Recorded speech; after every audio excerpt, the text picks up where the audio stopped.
Hello বন্ধুরা, আজকের এই ভিডিওতে তোমরা যারা ফার্স্ট সেমিস্টারে পড়ো তাদের ভিএসসিতে যাদের এনভায়রনমেন্টাল এডুকেশন বলে একটি পেপার রয়েছে, সেই পেপারের যে কোশ্চেন রয়েছে বিগত বছরের 2023 সালে, এটা কিন্তু ফার্স্ট সেমিস্টারের একটা কোশ্চেন পেপার। এটা কিন্তু তোমাদের সেকেন্ড সেমিস্টারেও কাজে লাগবে। অর্থাৎ যাদের সেকেন্ড সেমিস্টারে এই পেপারটি থাকবে তাদেরও কিন্তু এই সিলেবাসেরই সেম কোশ্চেন, একই ধরনের কোশ্চেন কিন্তু হয়। কাজেই তোমরা ফার্স্ট সেমিস্টার এবং সেকেন্ড সেমিস্টার যে সেমিস্টারই পড়ো না কেন, সবারই কিন্তু এটা কাজে লাগবে। ভিএসসি এনভায়রনমেন্টাল এডুকেশন, তোমরা এখানে দেখতেই পাচ্ছ ভিএসসি ফার্স্ট সেমিস্টার 2023 সালে এটা কোশ্চেন পেপার। এবং এই কোশ্চেন পেপারটি দেখলে এনভায়রনমেন্টাল এডুকেশন তোমরা কিন্তু ধারণা পাবে তোমাদের পরীক্ষার জন্য কী কী কোশ্চেন তোমাদের পড়তে হবে। ঠিক আছে, এটা 2023 সালের প্রশ্ন। তোমাদের কিন্তু পরীক্ষা হবে কিন্তু 60-এর মধ্যে। ঠিক আছে, ফুল মার্কস দেখো তোমাদের 60 রয়েছে এবং তোমাদের যেটা টাইম থাকবে হচ্ছে 2 ঘন্টা 30 মিনিট। আর এখানে কিন্তু তোমাদের কোশ্চেন থাকবে 60টি, সব কিন্তু এমসিকিউ টাইপ কোশ্চেন থাকবে। 60টা কোশ্চেনের জন্য কিন্তু তোমাদের 60টা এমসিকিউ থাকবে। প্রথম প্রশ্ন দেখো কি রয়েছে। ডোডো হলো বিভিন্ন প্রজাতি, বিরল প্রজাতি, বিলুপ্ত প্রজাতি, না হচ্ছে অতি বিপন্ন প্রজাতি। এখানে কিন্তু তোমাদের হিন্দি, ইংলিশ, বেঙ্গলি তিনটা ল্যাঙ্গুয়েজই কোশ্চেন দেওয়া রয়েছে এবং আমি বেঙ্গলিটা আলোচনা করব এবং 4টা অপশান কিন্তু তোমাদের রয়েছে। যেটা সঠিক সেটা তোমাদের কিন্তু খাতায় লিখতে হবে। আমি শুধু অ্যান্সারটা বলে দেবো, তোমরা বাকি অপশানগুলো দেখে নিও। প্রথম কোশ্চেন ছিল ডোডো হলো, অ্যান্সার যেটা হবে সেটা হচ্ছে তোমাদের অপশান সি, বিলুপ্ত প্রজাতি। ঠিক আছে, তোমরা কোশ্চেনগুলো দেখে নাও এবং এখান থেকে কিন্তু ঘুরে ফিরে কোশ্চেন কিন্তু তোমাদের এবারের পরীক্ষায় আসবে। ফার্স্ট সেমিস্টার বলো আর সেকেন্ড সেমিস্টারই বলো, সিলেবাস কিন্তু একই। ঠিক আছে, পরের প্রশ্ন দেখো। মাটি গঠনের জন্য কোন বিষয়টি দায়ী? ঠিক আছে, এটা কিন্তু তোমাদের সঠিক অ্যান্সার যেটি হবে সেটা হচ্ছে তোমাদের অপশন বি, আবহবিকার। ঠিক আছে, পরের প্রশ্ন 3 নম্বর প্রশ্ন। নিম্নলিখিত কোন পদ্ধতিটি মৃত্তিকা সংরক্ষণের জন্য উপকারী? ঠিক আছে, এখানে কিন্তু তোমাদের সঠিক অ্যান্সার যেটি হবে সেটা হচ্ছে অপশন সি, টেরেসিং। টেরেসিং কিন্তু মৃত্তিকা সংরক্ষণের জন্য উপকারী। 4 নম্বর কোশ্চেন দেখো, নিচের কোনটি দূষক সূচক হিসেবে কাজ করে? 4 নম্বর প্রশ্ন, দূষক সূচক হিসেবে কাজ করে, সঠিক অ্যান্সার হবে লাইকেন। ঠিক আছে, লাইকেন সঠিক অ্যান্সার। 5 নম্বর কোশ্চেন, পরিবেশ শিক্ষার স্তর কয়টি রয়েছে? পরিবেশ শিক্ষার স্তর রয়েছে 3টি। পরের প্রশ্ন, নিম্নলিখিত কোন শক্তি পৃথিবীর অভ্যন্তরে সঞ্চিত থাকে? এটা হয়েছে তোমাদের সঠিক অ্যান্সার হবে অপশন ডি, ভূতাপ শক্তি। 7 নম্বর কোশ্চেন দেখো, রামসার সম্মেলনটি কোন বিষয় সংরক্ষণের সঙ্গে সম্পর্কিত? এটা তোমরা সকলেই জানো, এটা হচ্ছে জলাভূমি। ঠিক আছে, পরের 8 নম্বর প্রশ্ন যেটি রয়েছে দেখো, বাস্তুতন্ত্রে যে শক্তির পিরামিড সর্বদা কিভাবে থাকে? ঠিক আছে, এটা তোমাদের সঠিক অ্যান্সার যেটি হবে সেটা হচ্ছে অপশন এ, ঊর্ধ্বমুখী। বাস্তুতন্ত্রে শক্তির পিরামিড সর্বদা ঊর্ধ্বমুখী থাকে। এবং এটা হচ্ছে 2023 সালের প্রশ্ন। পরবর্তী ভিডিওতে আমি প্রিভিয়াস ইয়ার যে কোশ্চেনগুলো রয়েছে আরও 2021, 2020, 2018, 19 সেটারও কিন্তু ভিডিও আমি দিয়ে দেবো কোশ্চেনের। ঠিক আছে, দেখো 9 নম্বর প্রশ্ন আছে, সাইলেন্ট ভ্যালি আন্দোলন প্রধানত বাস্তুতন্ত্রের কোন সংরক্ষণের উপর আলোকপাত করে? এখানে তোমাদের সঠিক অ্যান্সার হবে বৃষ্টি অরণ্য। 10 নম্বর প্রশ্ন, কোনটি মিষ্টি জলের উৎস নয়? মিষ্টি জলের উৎস নয় হচ্ছে অপশন ডি, মহাসাগর। 11 নম্বর প্রশ্ন, নিচের কোনটি থেকে ডেট্রিটাস ফুড চেইন শুরু হয়? ঠিক আছে, এখানে তোমাদের যেটি সঠিক উত্তর হবে মৃত জৈব বস্তু থেকে। ঠিক আছে, পরের প্রশ্ন দেখো 12 নম্বর, নিচের কোনটি স্কিন ক্যান্সারের কারণ? এখানে তোমাদের সঠিক অ্যান্সার হবে ওজোন স্তরের অবক্ষয়, অপশন সি। ওজোন স্তরের অবক্ষয় স্কিন ক্যান্সারের কারণ। পরের প্রশ্ন দেখো 13 নম্বর, লবণাক্তকরণকে সংজ্ঞায়িত বা বিবৃতি করা যেতে পারে, এটা হচ্ছে জলে লবণ জমে।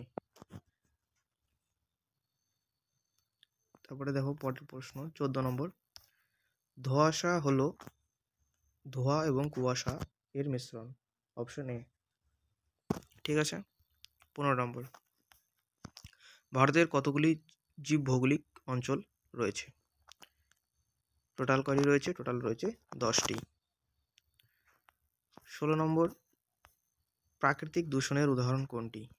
ঠিক আছে, এখানে কিন্তু তোমাদের সবকটি হয়ে যাবে। দাবানল, প্রাকৃতিক জৈব ক্ষয়িষ্ণুতা এবং আগ্নেয়গিরির অগ্নুৎপাত, সবকটি কিন্তু তোমাদের অ্যান্সার হয়ে যাবে।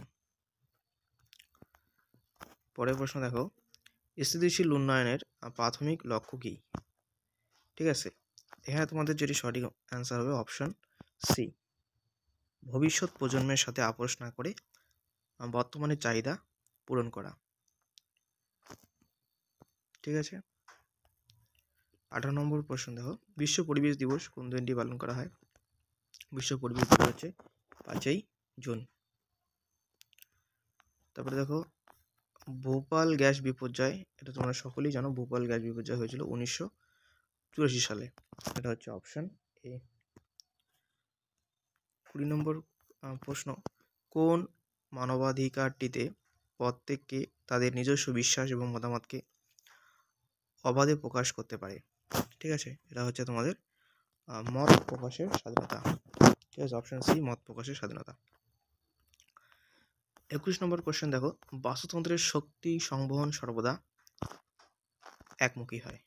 ঠিক আছে, এটা হচ্ছে অপশন সি, একমুখী। পরের প্রশ্ন দেখো, 22 নম্বর, নিচের কোনটি গ্যাসীয় চক্র? গ্যাসীয় চক্র কোনটি নিচে? এখানে সঠিক অ্যান্সার হয়ে যাবে তোমাদের কার্বন চক্র হচ্ছে একটি গ্যাসীয় চক্র। 23 নম্বর, অ্যাসিড বৃষ্টি প্রধানত কিসের মিশ্রণ?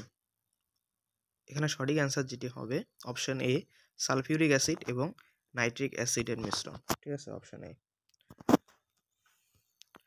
24 নম্বর দেখো, সৌরকোষ থেকে কোন শক্তিকে বৈদ্যুতিক শক্তিতে রূপান্তরিত করা হয়? ঠিক আছে, সৌরশক্তিকে, অপশন বি, সৌরশক্তি। 25 নম্বর, খাদ্য শৃঙ্খলের প্রথম স্তর হলো কোনটি? খাদ্য শৃঙ্খলের কিন্তু প্রথম স্তর রয়েছে সবুজ উদ্ভিদ। 26 নম্বর প্রশ্ন, তাপীয় দূষণ বলতে কি বোঝো? ঠিক আছে, এখানে যেটা সঠিক অ্যান্সার হবে অপশন বি, জলাশয়ের মধ্যে প্রচুর তাপ বৃদ্ধির কারণে জল দূষণ। ঠিক আছে। 27 নম্বর প্রশ্ন দেখো, ভারতের সবুজ বিপ্লবের জনক, এটা তোমরা সকলেই জানো, এম এস স্বামীনাথনকে বলা হয়। পরের প্রশ্ন 28 নম্বর, উত্তরবঙ্গের পর্ণমোচী অরণ্যের প্রাথমিক অরণ্যের প্রজাতি কোনটি? ঠিক আছে, এটা তোমাদের সঠিক অ্যান্সার হয়ে যাবে শাল। ঠিক আছে। মানুষের কোন কার্যকলাপটি বায়ুমণ্ডলের 29 নম্বর প্রশ্ন, মানুষের কোন কার্যকলাপটি বায়ুমণ্ডলের উপস্থিত অক্সিজেনের মাত্রাকে হ্রাস করে? এখানে তোমাদের সঠিক অ্যান্সার হবে বৃক্ষচ্ছেদন। 30 নম্বর প্রশ্ন, নিচের কোনটি গ্রিনহাউস গ্যাস নয়? তোমাদের সঠিক অ্যান্সার হবে অক্সিজেন।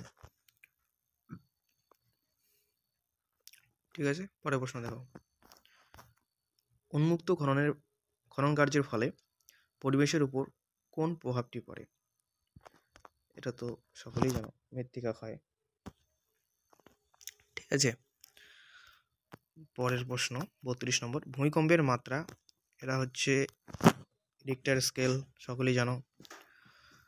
33 নম্বর, বায়ুমণ্ডলের কোন স্তর দিয়ে জেট প্লেন চলাচল করে? সঠিক অ্যান্সার হচ্ছে স্ট্র্যাটোস্ফিয়ার দিয়ে, স্ট্র্যাটোস্ফিয়ারের স্তর দিয়ে জেট প্লেন চলাচল করে। এটাই হচ্ছে ক্যাডমিয়াম দূষণের ফলে হয়। ক্যাডমিয়ামের যে সংকেত রয়েছে সেটা হচ্ছে সিডি।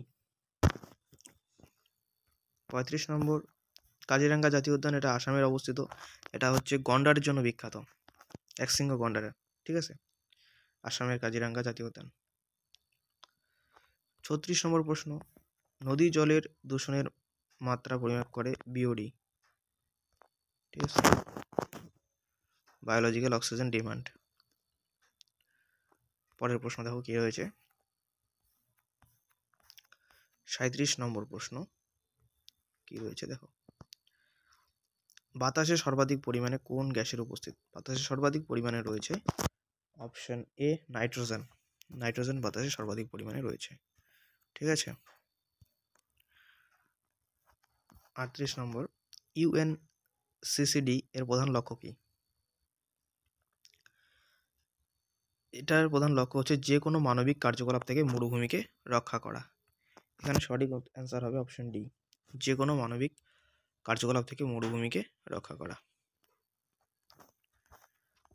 39 নম্বর প্রশ্ন, নিম্নের কোন দূষণের সঙ্গে ইউট্রোফিকেশনের সম্পর্কিত? এটা তোমরা সকলেই জানো, এটা হচ্ছে জল দূষণের সাথে সম্পর্কিত। ঠিক আছে। 40 নম্বর, বাস্তুতন্ত্রের বিপন্ন প্রজাতিকে একত্রে কি বলা হয়? 40 নম্বরে যে কোশ্চেনটি রয়েছে, বায়ুমণ্ডলে যে বিপন্ন প্রজাতিকে একত্রে কি বলা হয়? বিভিন্ন প্রজাতিকে বলা হচ্ছে জীব বৈচিত্র্য। বিভিন্ন হবে, হ্যাঁ।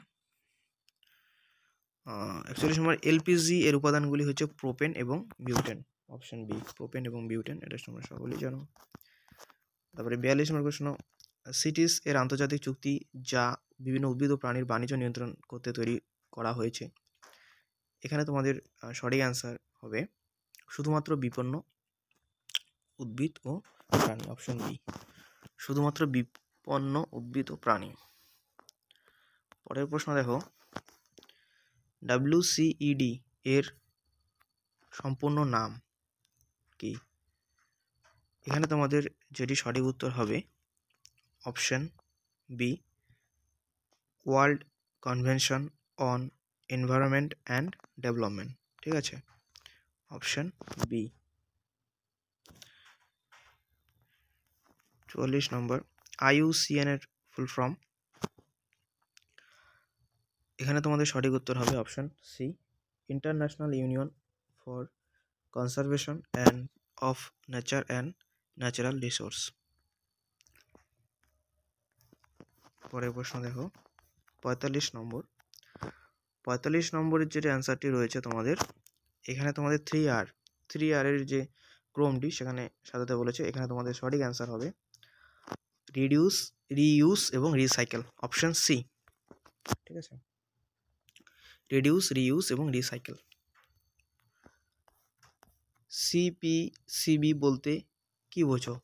46 নম্বর কোশ্চেনটা। এখানে তোমাদের সঠিক অ্যান্সার হয়ে যাবে central pollution control board. Option D. ঠিক আছে। 47 নম্বর কোশ্চেনটা দেখো, জীবমণ্ডল গঠিত হয় অশ্বমণ্ডল, বায়ুমণ্ডল এবং বাড়িমণ্ডল, এই তিনটা নিয়েই সবকটি হবে। 48 নম্বর কোশ্চেনটা দেখো, সিএফসি প্রধানত ব্যবহার করা হয়। অ্যান্সার হয়ে যাবে রেফ্রিজারেন্টস। 49 নম্বর প্রশ্ন দেখো, মার্বেল ক্যান্সারের ঘটনাটি ঘটে কিসের জন্য? মার্বেল ক্যান্সার যে রয়েছে সেটা কিসের জন্য ঘটনাটি ঘটে? এখানে তোমাদের সঠিক অ্যান্সার হবে অ্যাসিড বৃষ্টি। ঠিক আছে। পরের প্রশ্ন দেখো, 50 নম্বর, শব্দ দূষণের নীতি অনুসারে ভারতীয় আবাসিক অঞ্চলে শব্দের অনুমোদিত মাত্রা কত? 80 ডেসিবেল। পরের প্রশ্ন, নিম্নলিখিত কোনটি ভারতীয় জীববৈচিত্র্যের হটস্পট হিসেবে স্বীকৃত নয়? এটা তোমাদের সঠিক অ্যান্সার হবে আন্দামান এবং নিকোবর। পরের প্রশ্ন দেখো, জনসংখ্যা বৃদ্ধির প্রবণতা এবং ভবিষ্যতের জনসংখ্যা বৃদ্ধির অধ্যয়নকে কি বলা হয়? ঠিক আছে, এখানে তোমাদের অপশন এ সঠিক অ্যান্সার ডেমোগ্রাফি। 13 নম্বর কোশ্চেনটা, নিম্নের কোনটি জীববৈচিত্র্যের এক্স-2 সংরক্ষণের অন্তর্ভুক্ত নয়? এটা হচ্ছে জাতীয় উদ্যান। জাতীয় উদ্যান কিন্তু এক্স-2 সংরক্ষণের অন্তর্ভুক্ত নয়। 54 নম্বর কোশ্চেনটা, স্থিতিশীল উন্নয়নের লক্ষ্যমাত্রা স্থির করার জন্য কোন বছরটিকে ধার্য করা হয়েছে? এটা হচ্ছে 2030। 55 নম্বর কোশ্চেনটা, নিম্নলিখিত কোনটিকে প্রাথমিক বায়ু দূষক হিসেবে গণ্য করা হয়? এখানে তোমাদের প্রাথমিক বায়ু দূষক হিসেবে গণ্য করা হয় অপশন এ ধোঁয়াকে। পরের প্রশ্ন, নিচের কোনটি সালোক সংশ্লেষের জন্য অপরিহার্য উপাদান? সকলেই জানেন, এটা হচ্ছে ক্লোরোফিল ছাড়া সালোক সংশ্লেষ হবেই না। 7 নম্বর প্রশ্ন, ভেক্টর বাহিত রোগ হচ্ছে একটা, যেমন ডেঙ্গু রোগ। পরের প্রশ্ন 18 নম্বর, বাস্তুতন্ত্রের প্রাথমিক খাদককে প্রাথমিক খাদক বলা হয় শাকাশিকে। ঠিক আছে।